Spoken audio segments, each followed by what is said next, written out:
Magnitude of motional E M F എന്ന് പറഞ്ഞിട്ടുള്ള ഡെറിവേഷനാണ് ഇന്ന് നോക്കാനായിട്ട് പോകുന്നത്. നന്നായിട്ട് ഈ പടം വരച്ച് പഠിക്കുക. ഈ പടം വെച്ചിട്ടാണ് നമ്മൾ ഡെറൈവ് ചെയ്യാൻ വേണ്ടിയിട്ട്. എസ് ടു ആർ എന്ന് പറയുന്നത് എൽ ആണ് അടുത്ത ലെങ്ത് എന്ന് പറയുന്നത്. ആർ ടു ക്യൂ എക്സ് ആണ് ലെങ്ത് എന്ന് പറയുന്നത്.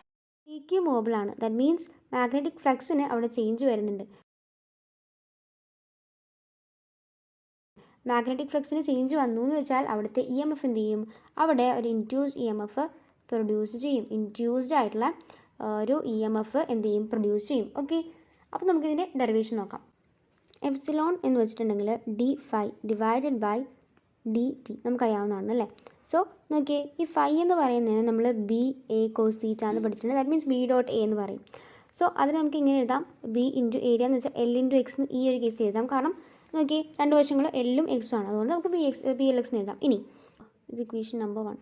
അപ്പം ഈ സെക്കൻഡ് ഇക്വേഷൻ എടുത്തിട്ട് ഫസ്റ്റ് ഇക്വേഷനിൽ കൊണ്ട് സബ്സ്റ്റിറ്റ്യൂട്ട് ചെയ്യാം. അപ്പോൾ എന്ത് കിട്ടും? Epsilon is equal to b into l into d x by d t എന്ന് കിട്ടും. സോ നമ്മുടെ ഫൈനൽ ആൻസറോട് അടുത്തു. Epsilon is equal to b l into ഈ ഡി എക്സ് ബൈ ഡി എന്ന് വെച്ചാൽ എന്താടാ? വെലോസിറ്റി ആണല്ലേ കിട്ടുക. So b l v. So എന്താണ്? Epsilon is equal to b l v. Clear? അപ്പം ഇതാണ് നമ്മുടെ ഡെറിവേഷൻ. ടോട്ടൽ ഇത്രയുണ്ട് ഈ ഒരു ഡെറിവേഷൻ.